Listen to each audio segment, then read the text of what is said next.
This is a collaborative discussion amongst three friends. You are a bandwagon Swiftie. Wow. LaCroix. How have you never had a Choco Taco? Well, I don't know what a Choco Taco is. Do you do MMA? Because you're really wide. So tell me, what's in your beverage center? You don't know what the hell you're talking about. No, my eye twitch isn't bad right now. Let's talk about the process. And how are we going to help you obtain the best home at the best possible price, terms, and conditions that we can? All right, let's roll. Welcome to Shootin' the SHT, episode number 34. Real banter with Nick and JT, brought to you by Shoreham Bank. Thank you, Shoreham Bank, for being this podcast sponsor. Appreciate all you do. Thank you. Today we are joined by a distinguished guest, Mr. Bill Fain, someone who I've spent a lot of time with over the last handful of years, if not a little bit longer.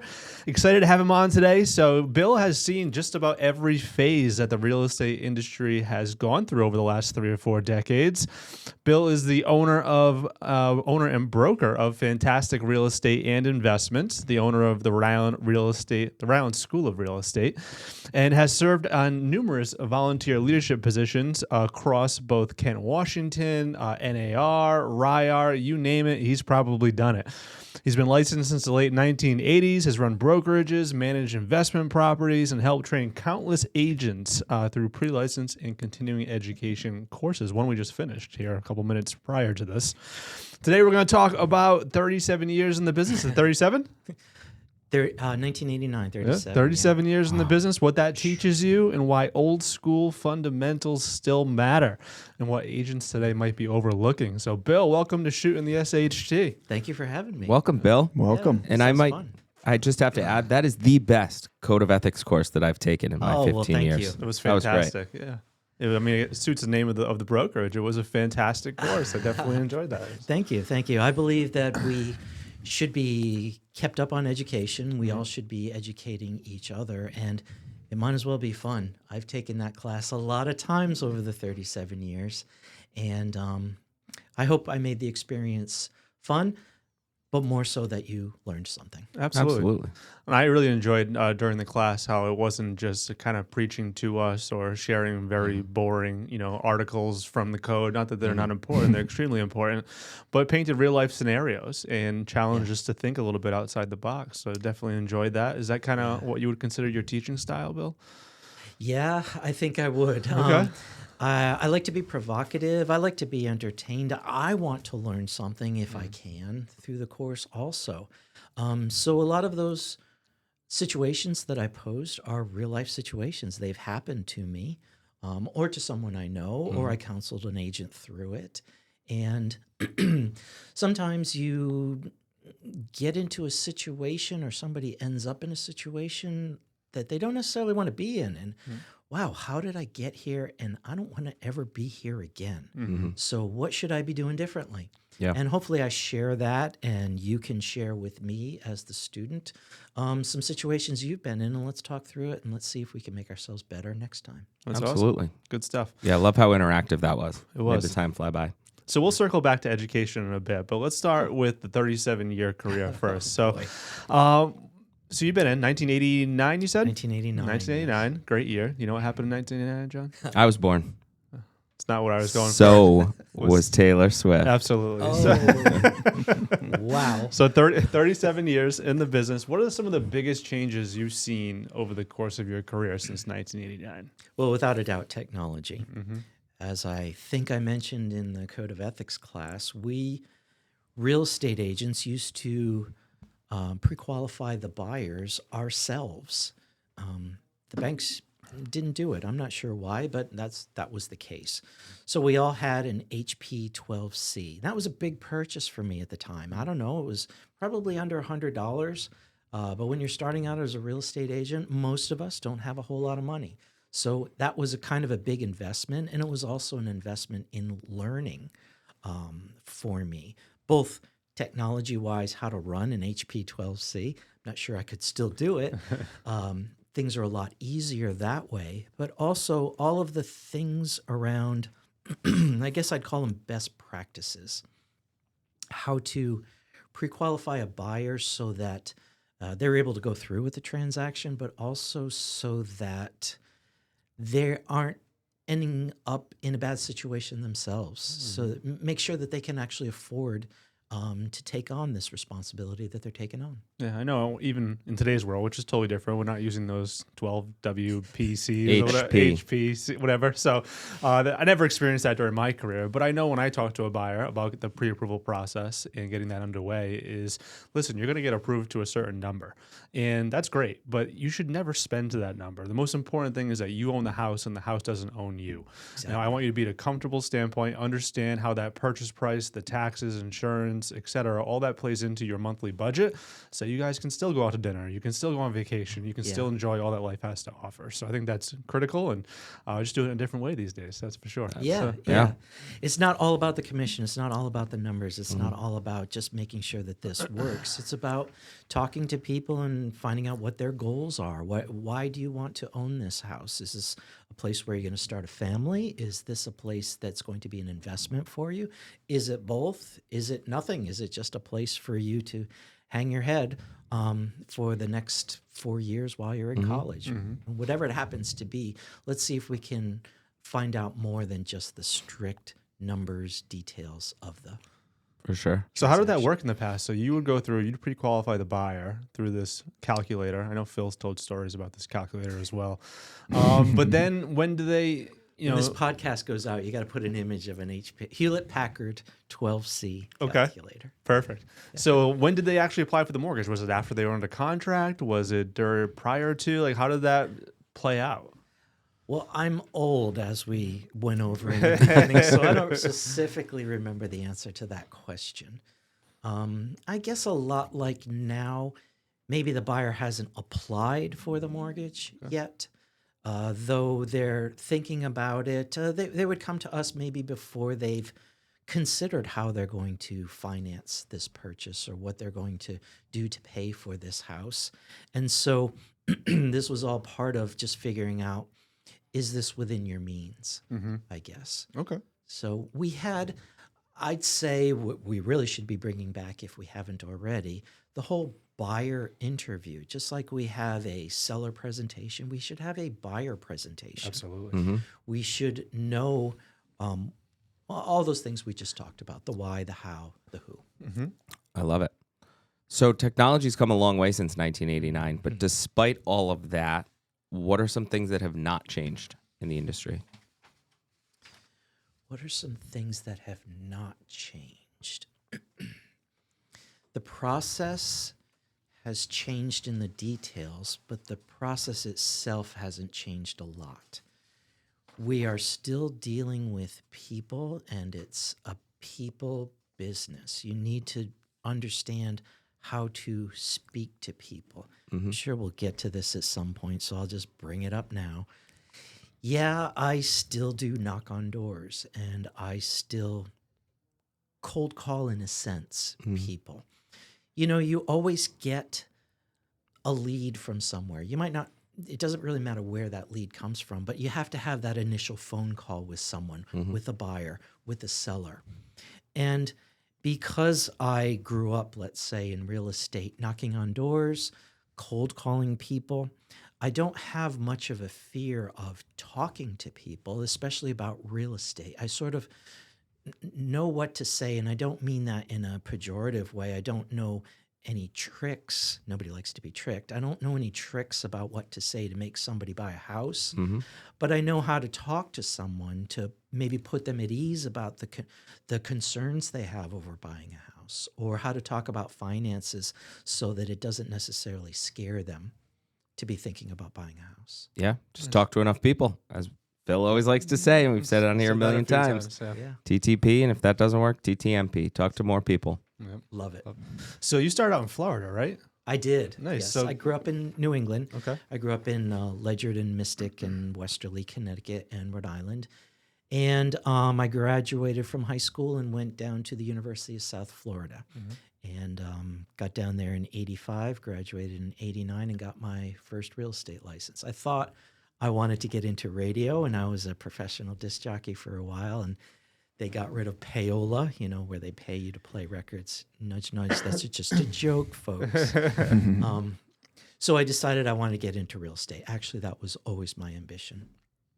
is to get into real estate. My my idea was to get in through the financial institutions, through a bank, learn about it from the financing side. I have a degree. I got a degree in finance from University of South Florida, so I was interested in that. And then I thought I would eventually end up in real estate with my personal goal of owning rental property. And when I got my license and when I graduated, we were encountering the S&L scandal.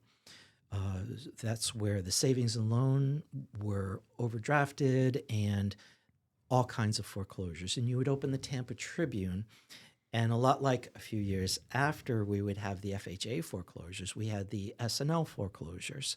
And the paper might be 20 pages long, and 4 pages would just be address after address after address of foreclosure. So I wasn't going through the banking industry because they weren't doing so well, so I got right into real estate. And it was quite a learning opportunity for me because this was really my first job as an adult. And what was really striking for me was being an independent contractor. I was like, wow, nobody's telling me what to do. What do I do? And that's when my broker said, well, here's some flyers. Go knock on some doors and figure out what you're going to do. And I guess that's why I have the training that I have. I'm not bashful about talking to anybody about real estate because I simply had to answer people's questions. Why are you knocking on my door? Why do you want me to sell your house? Well, I don't necessarily want you to sell your house, but I was wondering if you thought about selling your house. And just kind of go from there. So I guess That's great. Yeah. I did some door knocking. We do some geo farming, and Nice. early in my career, when I started doing that, you get the same reactions. And in my kind of go-to line was, "Hey, I'm just here to make friends. You know, we're in the neighborhood. We've been serving the community for a long time. Just want to be here for a resource. If you have questions about the market, whatever it might be, I'm not here to sell you anything today. I'm just here to make friends." And Yeah. it worked. Helps take the guard down. Yeah, absolutely. So I think the more you can be a resource and just get comfortable talking to people, whether that's door knocking, going to open houses was big for me, whatever it might be, networking events, it's just critical to develop that relationship. Listen, Absolutely. they're taking me out in a box. Yep. Well, I hope that's not going to happen for a long time. But have you ever thought about what you'd like to do before you end up in the box? You know, if you can joke with people. And I think that's maybe how I run my classes. If you can maybe bring a little humor and show that you're a real person just like they're a real person. Absolutely. And, a lot of people, we don't have the days of traveling doctors anymore, but I'm a real estate agent. I deal with houses all day long. For you to come to my office to talk about your house, well, I'm here now. You want to show me around? Yeah, Love it. absolutely. So besides the Hewlett Packard calculator, Yes. what is one thing about selling real estate in the late 80s, 90s that today's agents wouldn't believe? Like, what's just something that's totally different, a different standard of practice, the way you handle things, or whatever it might be, that would shock people? Well, I don't know if it would shock people, but we spent an inordinate amount of time just doing everything. So a story that many older real estate agents can probably relate to. I was down in Tampa. I was selling, before we had computers, we had the MLS books, before we even had fax machines. So that old joke about press hard, there's 6 copies. There actually were 6 copies of the contract. We had one for the listing agent, one for the buyer's agent who was actually working for the seller also. Sub-agency, yeah. We had the seller, we had the buyer, we had the lender, and we had the title company down here. We'd have the 2 closing agents or closing attorneys up here. So you would put an offer together and you would call, "Hey, Nick, are you in your office?" Well, actually, see, that's not even real anymore because we didn't have cell phones back then.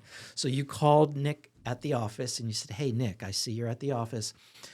Stay there for about an hour. I'm coming over now." It took about 45 minutes to drive from the east side of Tampa to the west side to your office to deliver you by hand the contract because we had no other way. Mm-hmm. So you collected everything. You collected the check for the deposit. You collected this. You collected whatever other paperwork you needed to give to the listing agent, and you drove it over to them. And the whole process took enormous amounts of time. Mm-hmm. The listing agent had to call the seller. Who knows? They could have been out of town. We didn't have cell phones. People are amazingly easy to reach if they want to be reached. They Today, answer the phone. it just wasn't. It just wasn't the case back then. Yeah. So it would take 2, 3, 4 days for the listing agent to talk to the seller to get a response, for them to call me back. So it wasn't unusual for a negotiation to take a week and a half. Mm-hmm. I actually even had the same experience when I first got in the business. I'm not sure it's just because Phil was old and, it was the way he taught me. But I used to get 4 copies of the sales agreement done when I first started. One for the buyer's agent, one for the buyer, listing agent, and seller. And so that's how I handled everything by hand and delivered them, in person. But that quickly changed. I don't know, it was like probably 2008 or 9 or whenever, when DocuSign came out and started using DocuSign. And you would have thought hell froze over. Bobby D and Phil were so blown away and pissed off. What are you not going to meet with them to do this? I'm like, yeah, I'm going to meet with them, or I can talk about it over the phone or whatever. But it was like a total anomaly. It was just absolutely insane how foreign that was to them at that time. Yeah, I didn't get 4. I think I would have 1 signed, maybe 2 originals, but then scan them, make copies. But even when I got in 2011, we were still driving a purchase and sales in the physical deposit check to the other office so they could have the seller sign it. And then, DocuSign came along, and here we are. Crazy how fast that changed. Yeah. And not all of that is necessarily a bad thing or particularly a good thing. I think the amount of time being shortened is phenomenal. Yeah. I love it. Another thing I used to do, well, even after, once we got computers and then laptops, I used to pack up my laptop from being at home in the morning, go to the office, open up the laptop, get all set up. That took maybe an hour to do all of that. Now I can do everything on my phone. I can prepare an offer, email it or DocuSign it or whatever you use over to the buyer. They can sign it. 15 minutes. It's crazy, maybe? isn't it? Yeah. Right? Yeah. Yeah. I remember I had a BlackBerry, the old ones with the big old keyboards on them, and same 2 people, Phil and Bobby D, were like, "You're responding to emails at 9 o'clock at night." I'm like, "Yeah, I am." It's like, it was just, again, a totally foreign concept. Yeah. But Maybe gave you a competitive advantage. at the time it did. Absolutely. For sure. Yeah. Yeah. Now I'm like, God damn, my phone. I just want to turn it off and throw it off to the side. But Can't do it anymore. Right. So, Bill, you're a founder and owner of the Rhode Island School of Real Estate. Yes. What was it that made you want to transition or get involved in the education side of the industry? Well, because I've been doing this so long, I don't get the thrill maybe that I used to out of doing something that I've done so many times, right? I know how to list property. I know how to help a buyer buy a piece of property. So I don't get the same thrill from doing that myself that I get from teaching you how to do it. And if I can show you how to do something, and then maybe you have a fumble in the middle of it, or you anticipate a fumble coming, but I could advise you how to get through that, and you handle it, and now you're thrilled because you put your first transaction together. You being excited now really pumps me up. So I wanted to bring some of that into the education that I do, and for the courses that we write. There's a lot of nuances or specifics in the law that are great and we should definitely have, though we don't all need to negotiate the same way. And we don't all need to use exactly the same phrases in our contracts. And if I could show you someone new, somehow a different way of doing things, and you are more efficient, or you are able to do more sales because of that, I get excited about that. I love that. I can relate. I know I still obviously get excited when a first-time buyer has their offer accepted, but now teaching a new agent and seeing their excitement when they have their client's offer accepted, or that agent for the first time has an offer accepted, that gets me fired up. Yeah. So Yeah. I completely agree. That's awesome. So, Bill, you obviously see a lot of new agents come through pre-license. I know you've managed a bunch of offices in the past with, high agent counts, and you've seen a barrel of new agents come into this industry one way or the other. Yeah. What do you think separates those that succeed from those that fail? I think the stat is 87% don't make it 5 years, 75% don't make it through the first year. It's a tough industry to succeed in. So, what do you see as some of the key traits for somebody to find that success and stay in this industry long term? I think the person that we're talking to, the potential new real estate licensee, needs to have their eyes open to what this business is all about. As I mentioned in the beginning, I was new to being a 1099 independent contractor. Nobody's telling me to come into the office. Nobody's telling me to go out and knock on doors. Nobody's telling me that I have to be in the office at 9 o'clock in the morning. Somehow, I don't know how I got that motivation or I figured out how to do that. I guess if you're not able to understand, if you're not able to work in an environment where someone isn't hanging over you, telling you what to do, this might be a difficult profession for you. Could have the fire in the belly. That's right. Yeah, got to have the fire in the belly. Now, if you do have maybe even just the ember in the belly and you receive that first commission check and, oh my gosh, this is a bigger check than I've ever received working for somebody else. And I did this all myself. Wow. Get hooked. Yes. Yeah. Adrenaline. Yes. And I was definitely hooked at that point. Absolutely. I did have an idea that I wanted to be an attorney at some point. Maybe I was still going to be a professional disc jockey. I don't know.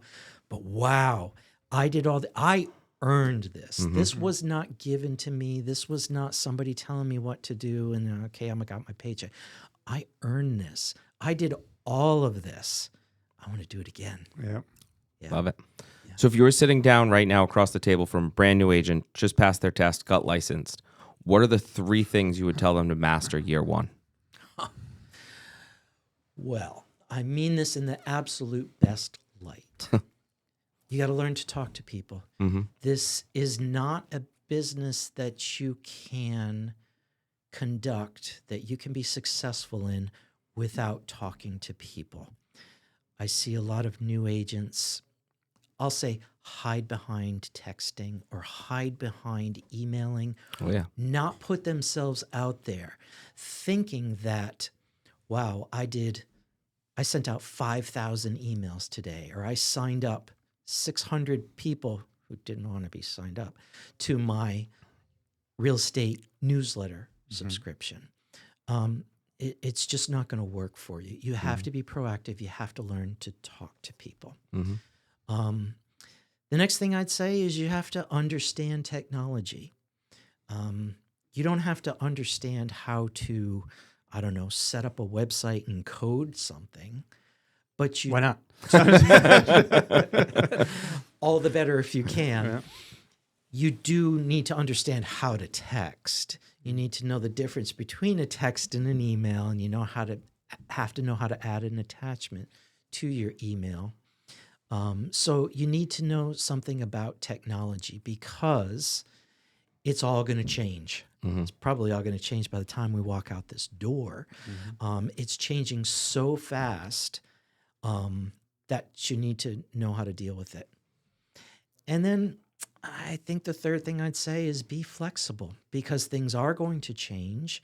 And we all had a meeting before this and we talked about some of the old stuff with the technology of RI School of Real Estate and their website and how that has all changed. And it's not necessarily changed worse, most likely for the better. I, as an owner, or you as a real estate agent, need to understand that you need to be flexible and learn to move within the new world that you're now living in because it ain't going backwards. No, that's huge. The industry changes, transactions change. Yes. At the drop of a hat, you need to be able to adapt and pivot quickly. Look what happened with NAR. Yep. Was that 2 years ago now? Yep. It seems like a couple of months ago, but it's already 2 years ago. And I would ask any real estate agent that's listening to this is A rhetorical question: are you getting a buyer representation agreement signed every single time before you cross the threshold of that door? If you're a realtor, that is now a requirement of yours. Yep. I love your advice on talking to people too. We have an inside sales department actually that sets up appointments for our agents, and they're on the phones nonstop. And they also do text and email, but they'll be the first ones to tell you. I think Eric's numbers show about like 86, 87% of all of the appointments that he sets up, hundreds of appointments, are set on the phone. They're not through text and email. That's a good way to nurture a relationship, but to actually get a commitment to sit down and talk about real estate, whether it be selling or buying, it almost always comes through a phone conversation. And so many agents want to hide behind that keyboard. They want to hide behind that social post and just expect it's going to fall in their laps. When they do that, they're going to ride the waves of the market. They're not going to be setting the market. They're going to be waiting for things just to kind of fall in their laps. So it's so critical to actually get out there, have those conversations, whether it's over the phone or in person, and learn how to actually talk to people, overcome objections, and counsel them in the right way to help them towards their goals, whatever they might be. So easy to just ignore a text message. Absolutely. Yeah. I joked about, but this is the answer that you hear up north here in New England, is they're taking me out in a box. If you don't know how to respond to that, to get an honest, real person-to-person answer out of that person, you're not going to move it forward. You're not going to find out if they're a lead. You're just going to move on to the next house. And they could be a legitimate lead, but they don't. It's not, the time isn't right for them to be talking to you at their front door right now. They could have a crying kid. Their phone could be going off. Who knows what's happening in their world? But you do need to talk to people. I did an awful lot of cold calling, and as I spoke about, I was on Total Radio 14 WPAS, shout out. Yeah, hello, this is Bill Fain from whatever ABC Realty, and I was just wondering, and people didn't know if I was a robocall. We hardly had robocalls back then, but I had to change that radio voice. I had to turn it into a real person talking to someone real. So yeah, I think it's important Great advice. too. Awesome. So what brought you back to the North? King of the North over here. So you're in Tampa, you kind of got into the industry, but what brought you back up to Connecticut and Rhode Island? Well, there's an interesting story. So I guess what brought me away from New England was the sunshine of Florida. And I thought that was wonderful. And I ended up living in Tampa for 18 years because I didn't want to return to record-breaking 3 feet of snow in Rhode Island in the winter. And then what happened was I had a family. I have a family. And that's great. A lot like the winter up here, where we don't spend a lot of time outside if you're not into winter sports. We wouldn't spend a whole lot of time in the summer outside because it was just so swelteringly hot. And I, having grown up here, and my wife having grown up, in Madrid, where there are seasons, we kind of missed it. So it was like one 18-year summer for me down there. And that's cool, but I'm just not, I guess I'm a New Englander. What can I say? That's great. Love So it. I wanted to return for the seasons, doing stuff outside, being active everywhere. Love it. Cool. So kind of wrapping up the continuing ed aspect is, how do you think continuing education goes beyond just CE credits? Like what is kind of your goal with the school, not just to, check off a box, but really what would you, in the ideal world, the perfect scenario, what would that look like for you and agents out there coming to classes at the school? Well, I would like, wow, there's so much in that. Yeah. What a great question. I would like everyone to have a plan. I heard somewhere on some podcast maybe that I was listening to, the question was posed to the interviewee, what do you envision your journey in whatever the topic was to be?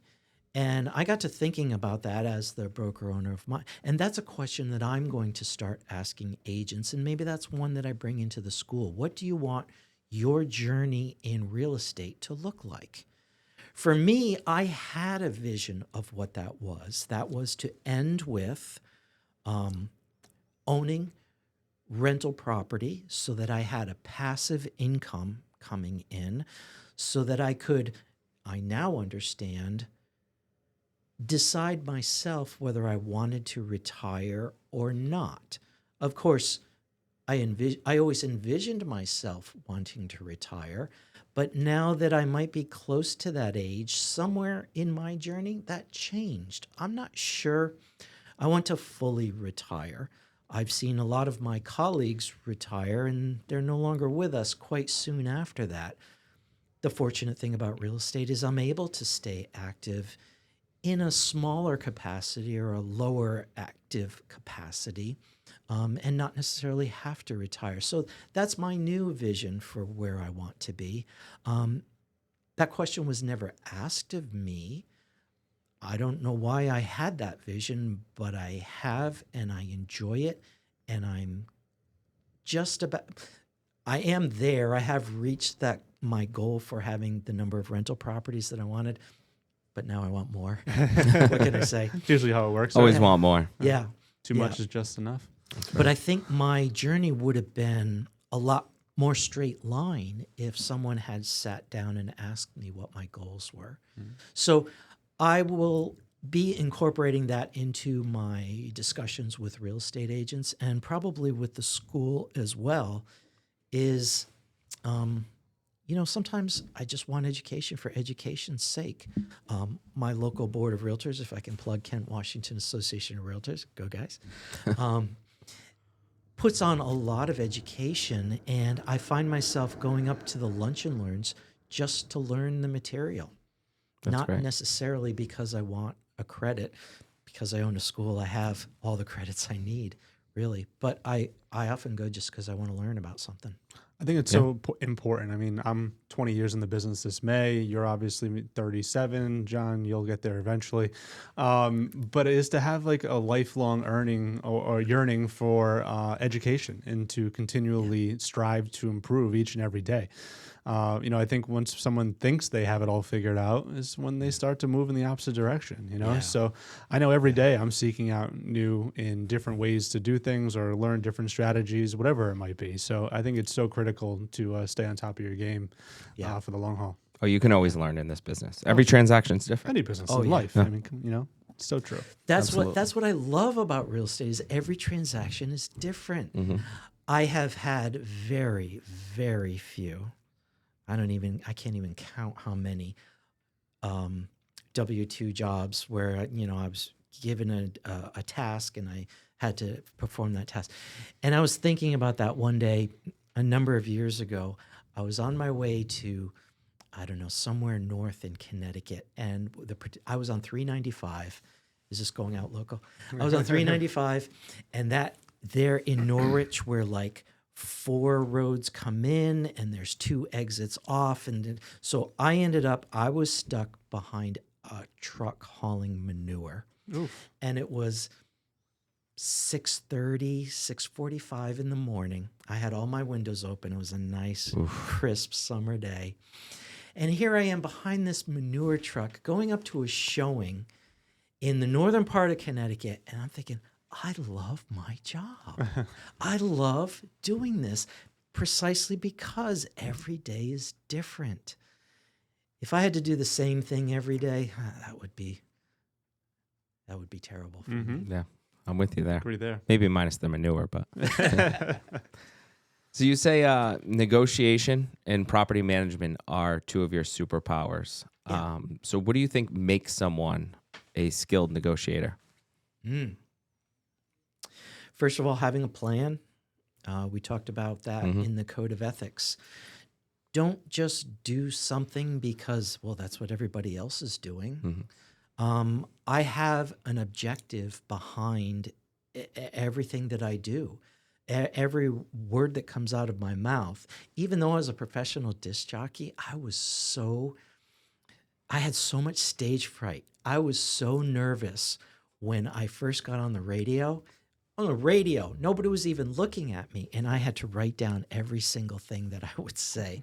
I just didn't know what to say. And so I just got into the mode of using scripts. And so I have scripts for every single thing that I do. A lot of the stories that I've told, I've told these stories so many times. They're They are an embedded script. They're real. They're true. It happened to me.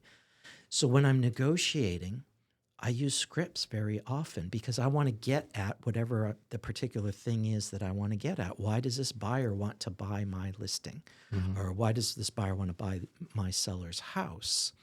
Well, if I can find out what are their hot points and I can play to what they're looking for and maybe get more from my seller, well, that's a win for me. So that's successful. So I think having a plan is paramount to everything that you do in negotiating. Absolutely. I think scripts get a bad rap, but they're so important. You know, you have something, an outline, an agenda, a plan, as you mentioned, kind of in place. But before you know it, like you said, they become second nature. You know, like I know when I'm presenting our listing presentation or buyer presentation, it's like 90% the same words that just get regurgitated because I've done it so often. But they're, like you said, they're all true, they're all relevant, but it becomes, you know, second nature and it just kind of flows. And, you know, it's almost Just like you can't can do sound it on scripted. No, exactly. I mean, it's a great spot an for a art new form. agent to start and have a jumping off point. But the real mastery of it comes when it becomes that second nature and you don't even have to think about it. You know? You want to know my script for using scripts? Sure. How about this? So coming up here, I used my script. Believe it or not, I got in, I sat down in my car, I started my car, then I put my seatbelt on, then I opened my phone and I tracked my mileage. I'm a nerd, I'm a geek. Yes, I actually write down the number of miles and where I went. Then I put my phone away, took the parking brake off, and that's my script for where I'm going in the morning. You used a script this morning also. You might put on your seatbelt and then started your car. And you might have started your car remotely with technology, but we all have scripts. So the point is, if I'm sitting in a listing presentation and the seller asks me, are you going to do any open houses? I'm going to use my script. If the next guy doesn't have a script, I'm going to win because I know what I'm going to say. Yeah. And I'm not going to fumble over my words and I'm not going to step in something, manure, that I shouldn't have. My response is going to be, how many open houses would you like me to do? Absolutely. Because the seller might have had some jewelry stolen at their last open house, or they might have sold their house at the last open house, but I don't know at this point, so I'm going to pose the question back to them. One of our favorite trainers, Phil Jones, always says the worst time to think about what you're going to say is in the moment you're going to say it. Yeah. You know, Took the words right out of my mouth. Oh, wow, look at that. Look at that. Great minds think alike. So it's certainly true to understand how you're going to handle all those different scenarios. And it comes through reps and practice and, you know, not practicing on your actual live, you know, consumers that you're talking to. So it is certainly very, very important. So you mentioned having a plan is critical in negotiations. On the flip side, what do you think is one of the biggest mistakes people make when negotiating? Verbal diarrhea. We talked about that earlier. Just talking. Yeah, just talking for the sake of talking. If I have my plan and I have my script and I say what I'm going to say to you and you don't know what to say, you end up saying something to fill the void of not having silence in the conversation.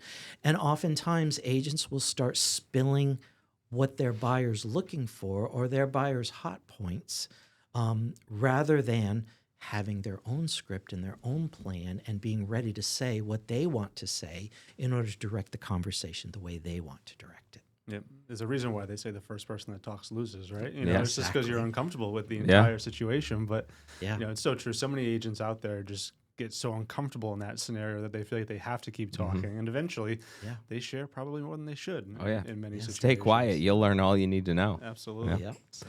So how about property management? How has that influenced the way you handle your real estate deals? Wow. That is something that I really enjoy doing. I believe it's important to have a good relationship with tenants because you want them to communicate with you. Sometimes the worst tenant can be one who doesn't speak to you. You know, they might be getting behind in the rent or whatnot, and there's a hole in the roof, and they don't want to tell you because they're behind in rent, and they're scared that you're going to hound them for the rent instead of fixing the hole. Now, here it is 3 months later, and I didn't fix the hole. Now I got a whole bigger problem. So I think that influences how I deal with sales because you've got to follow the same theory. We talked about in the class, you've got to communicate with your client.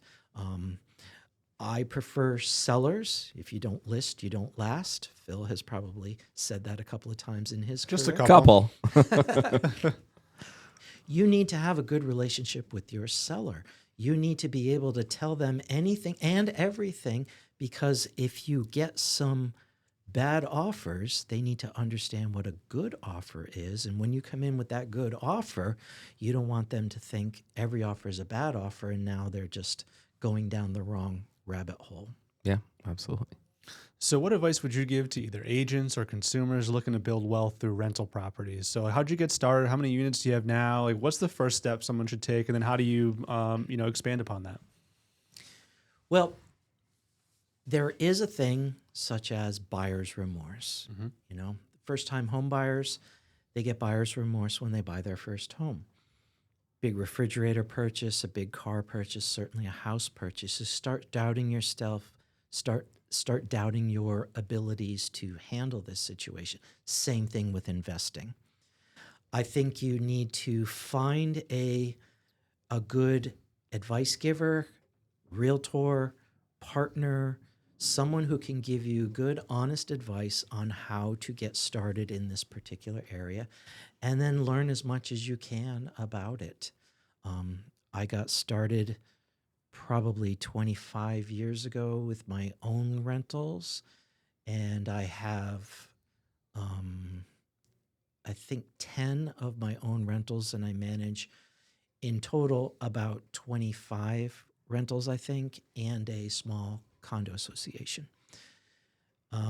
Because I've been doing it so long, I've dealt with a lot of repairs and issues and all of that, and didn't have a whole lot of money when I got started. So I did a lot of repairs myself and learned through trial and error. If you want to build wealth in real estate, it's a great thing to do, particularly if you're a real estate agent.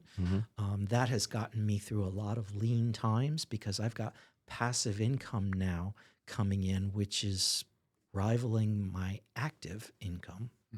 It's awesome. That's great. So for a younger agent wanting to get into that and maybe wanting to own 10 rental properties someday, where would you suggest they start? Start by learning about it. I quote the cap rate a lot, the capitalization rate, when I sell investment properties, and I find that many real estate agents don't understand what that really means.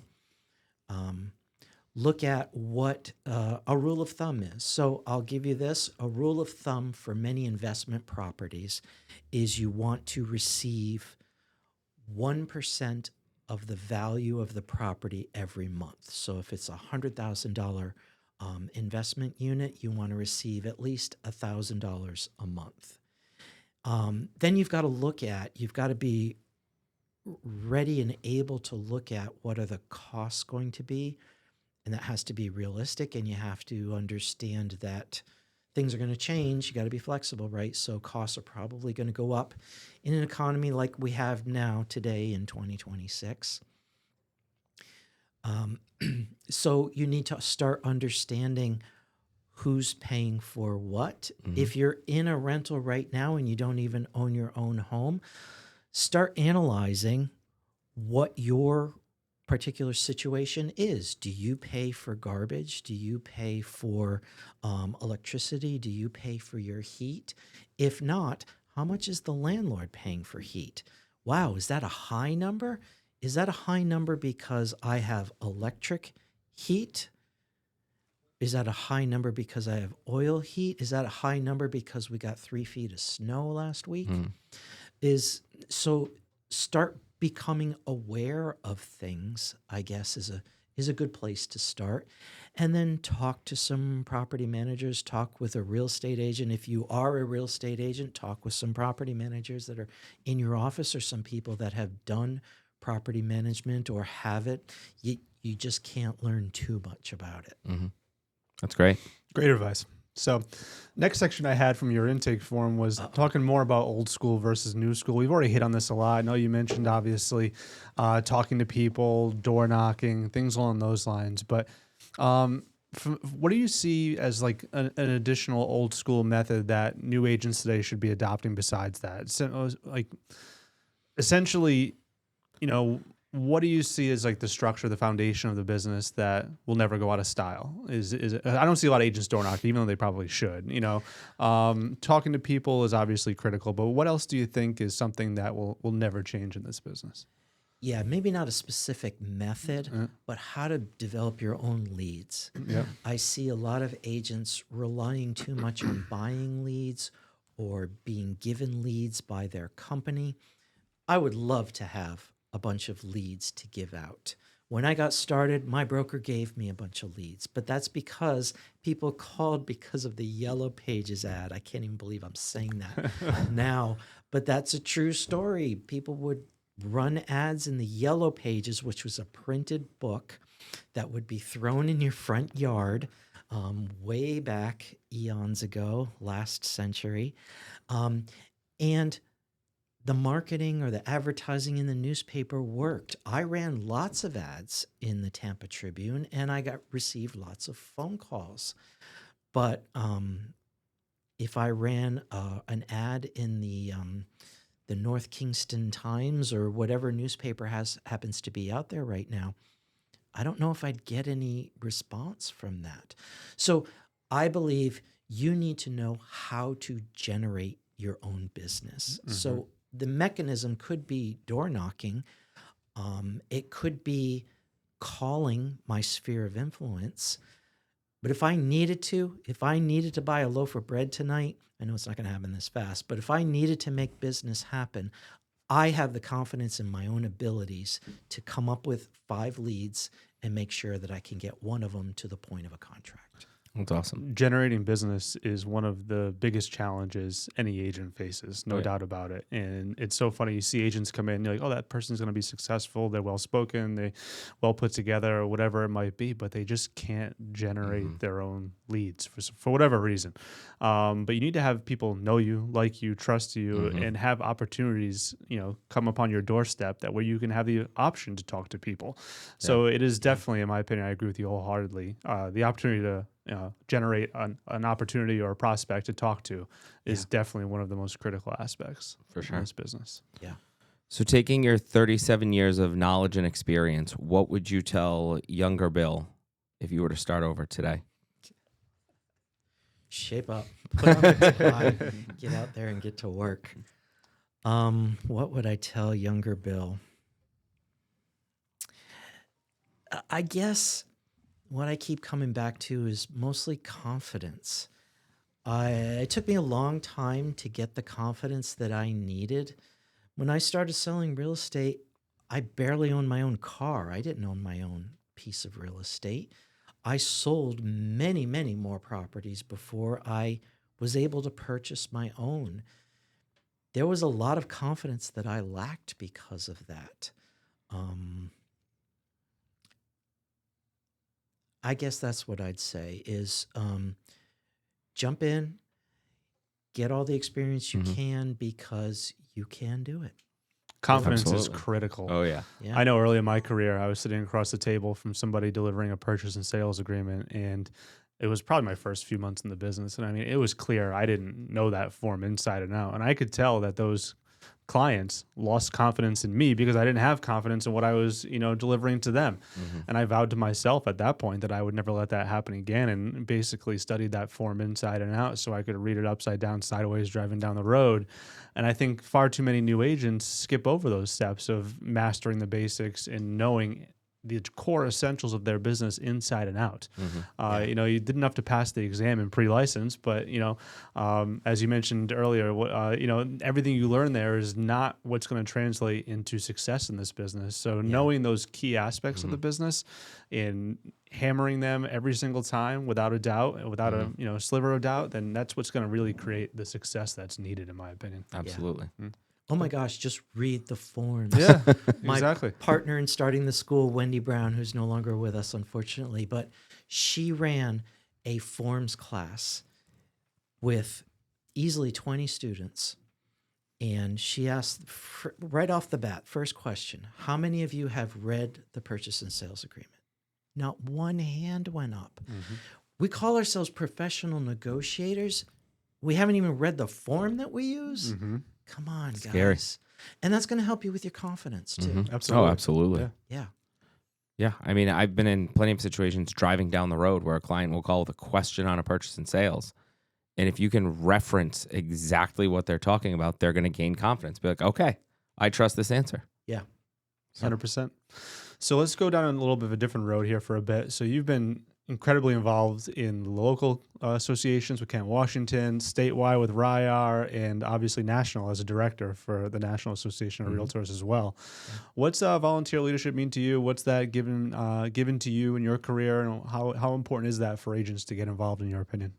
Well, I think it's pretty important. For me personally, it was very fulfilling, I would say. I got involved in leadership. I wasn't. I wanted to know what I was getting for my dues, quite frankly. I'm spending all this money every year on my dues, and I'm not really seeing much in return. So I started poking around and got involved in the education committee. It's weird. I never thought of myself as an educator, but my life seems to have wandered that way quite often. So I ended up on the education committee, and I started learning ins and outs. And now I'm 2 or 3 years in the business. I've read the purchase and sales. I know more than this guy who's been in for 10 years. And I know more than her. She's been in 20. Wow. So that helped build my confidence. And then I started reading the purchase and sales. And I remember when I went to this one particular company, when I became the leader of their office. And in my sales meetings, I have typically a negotiation piece to it, like how can you handle this particular thing? And we dove into, this was a number of iterations of the purchase and sales before the one we have now. And it said basically that if the buyer would ask for anything, then the seller could cancel the contract.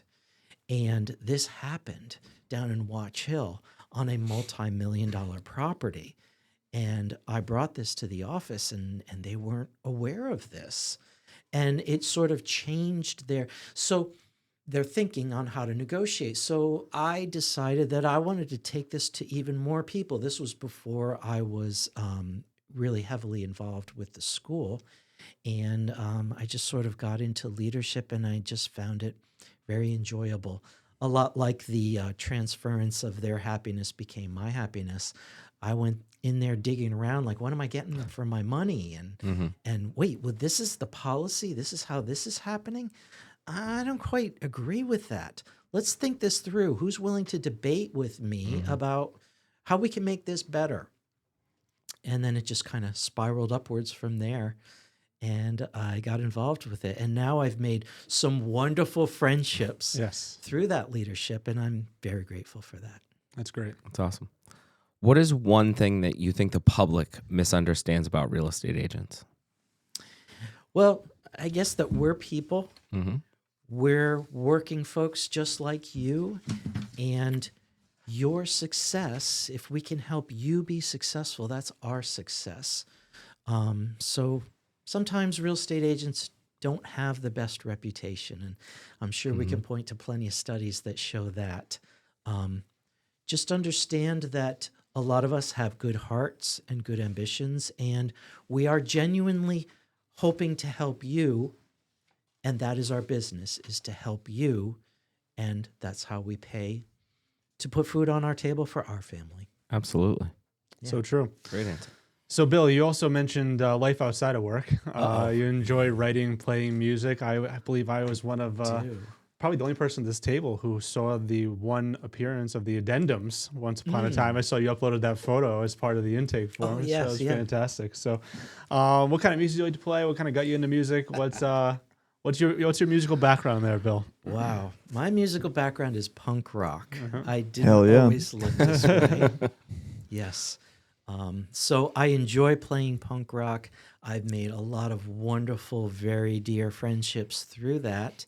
And I've been in a number of bands, and I'm currently writing, I guess, 2 albums with one of the members of Diggin' Lilies, Giant Man, Klaus Heisch, if you're out there.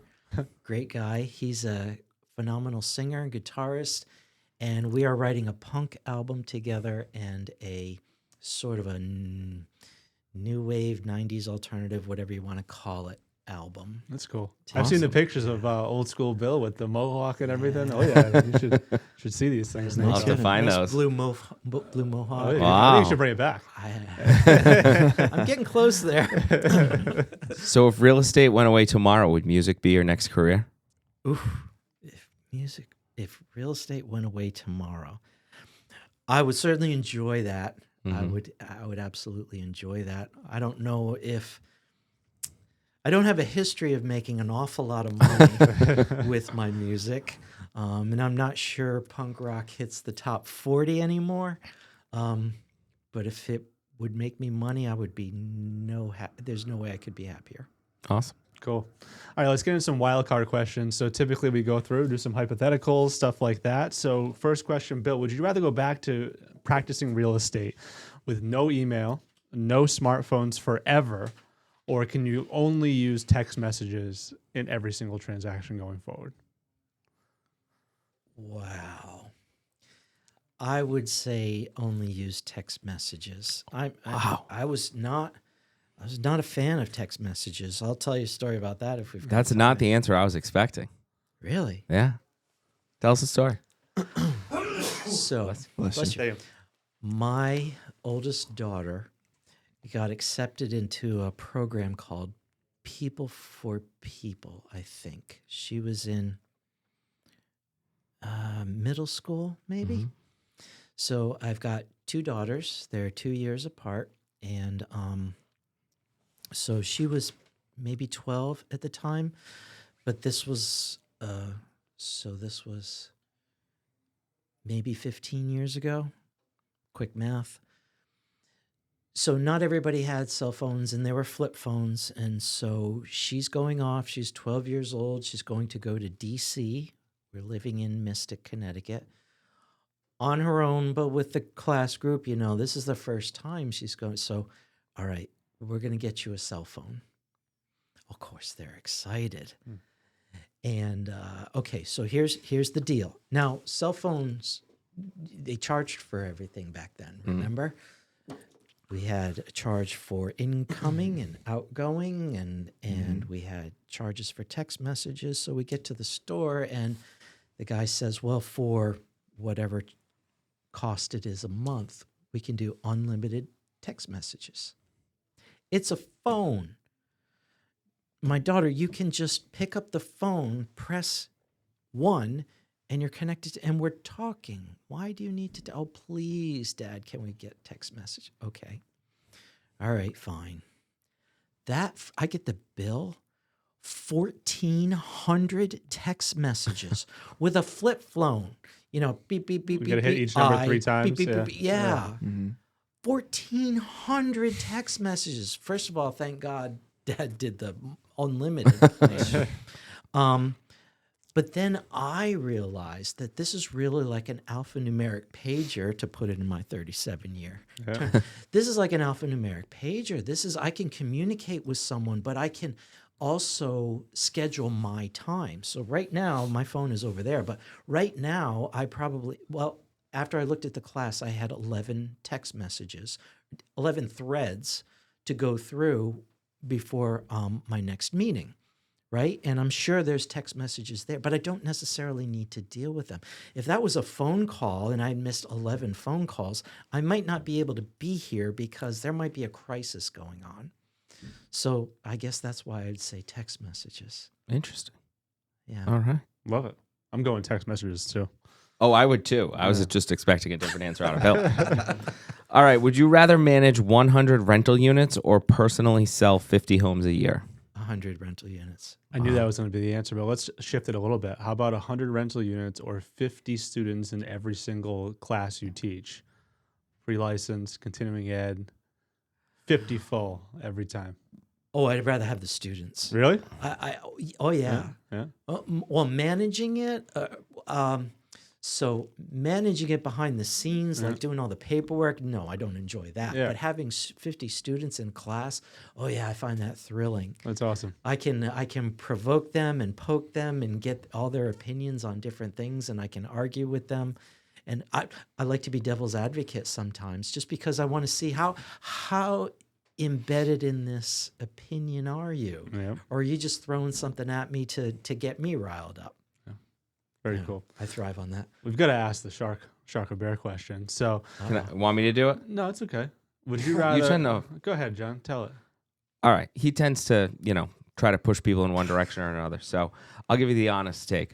So you can be off the coast of Cape Cod, swimming, and Jaws, biggest great white you've ever seen in your life, comes up, and you have to face off with Jaws.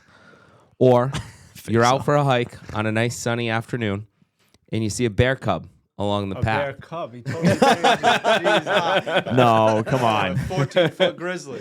Yeah, let's go with that. An average-sized grizzly bear comes up along the trail. You have nothing to help you with it. Which one would you rather face? Well, probably the grizzly. Yeah. Smart guy. All right. Yeah. Smart guy. With a shark, I've got to deal with the shark and potentially drowning. Exactly. Yes. Yep. Yes. At least I'm not going to drown with a bear. Right. Yes. Yeah. Just gonna Hopefully. bleed out. All right, closing lightning round, Bill. Quick answers. One shot. First thing that comes to your mind. Yes, no, 13. What is the book every real estate agent should read? Oh, I don't remember the name of it. There's Traction. there's a book like the 101 things that every real estate agent should know when they start their career. I think that's a great book. But right now I'm reading Arthur C. Brooks, and it's about the science of being happy. And you definitely need to be happy. Nobody wants to work with a morose real estate agent, a downer of a real estate agent. Can you send Nate a copy of that book? Yeah, As soon as please. it goes down, it's up Please. for- I'd love to peruse it. Sure. All right. The most underrated skill in real estate. Talking to people. What's one question that you wish more buyers and sellers would ask of their real estate agent? Why? Why am I doing what you're instructing me to do? Okay. Good one. What's your biggest real estate pet peeve? Doing things because this is the way I've always done it, or this is what somebody told me to do. I call it real estate folklore. This is what I always do in a multiple offer situation. Well, what's your plan? Why are you doing it that way? Why are you asking that question? Why are you? So that would be my answer. I expected to hear something about lock boxes, but Oh, well, we can talk Don't about get that 'em if you going. want. No. what's the best advice you've ever received? Use a lockbox. What's the best advice I've ever received? You can do it. Yeah, I'd Love really it. say you can do it. That's great. Would you rather teach a full day real estate class with no coffee or negotiate a deal between two stubborn agents? I would be up for either. Both of those sound like fun. That's great. Bill, what's one thing that you believe about real estate that you think most people get wrong? Thing that I believe about real estate. I don't know if this is a belief, but I'm always looking for ways to become more efficient. That's why I like texting. It's immediate, and the time schedule thing. I guess. That's why I like lockboxes, because I typically in Florida, I carried 20 or 25 listings at one point. I had a client who I had personally 30 listings with. Wow. Vacant land all over Tampa. He would buy properties at tax deed sales, properties that were worthless. We had one that was on a roundabout, a roundabout, and he owned, starting at 0, a pie slice that ended up like 5 feet at the other end, and it was Totally worthless. It was so worthless that it cost him money because the neighbor wanted it. And twice a year, the neighbor would throw trash on it so that he had to get it cleaned up. So anyway, he would buy all these properties at tax deed sales, put them together, get a mortgage for $500,000, which was a big deal at that time, and then he'd build another structure with that. So I thought that was just a brilliant sales plan. So I'm always looking to be more efficient, and lockboxes make me more efficient. I can have 20, 25 listings, and I can get agents in and out of them, and I don't need to be there for every single one. I think that's a huge waste of my time. The seller can hire the Westerly Police Department for a lot less money than they're paying me. My job is not as a security agent. It's a professional negotiator for you, Mr. and Mrs. Seller. Just need There you 6,000 go. other realtors to agree, and we'll be all set. So. He worked it in there. I love it. So, Bill, you've been a great guest. Thanks for coming on. Thanks for teaching the class today. It was a wonderful day. Really enjoyed it. Do we have to end it now? Nate's going to kill us if not. Nate, you going to go shoot a photo? Yeah, I have a photo shoot. Yeah. Yeah, So, but thank you. absolutely. Great time, Bill. Enjoyed it. Thanks for coming on. Thanks, Bill. That's a wrap on today's episode of Shootin' the SHT. Be sure to subscribe wherever you heard this podcast so you never miss a future episode. And if you enjoyed this content, please share it with others and leave us a rating and a review. Buying, selling, or want to connect with Nick and JT? Visit Slocum Home Team on Facebook and Instagram or slocumhometeam.com. We'll see you next time.